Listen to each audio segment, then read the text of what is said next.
తన ప్రాణాలే నీవని ధర్మేచగా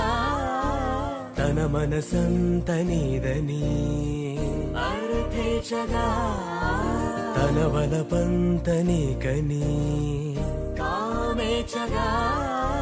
అవధులు లేని ప్రేమకై మోక్షేచగా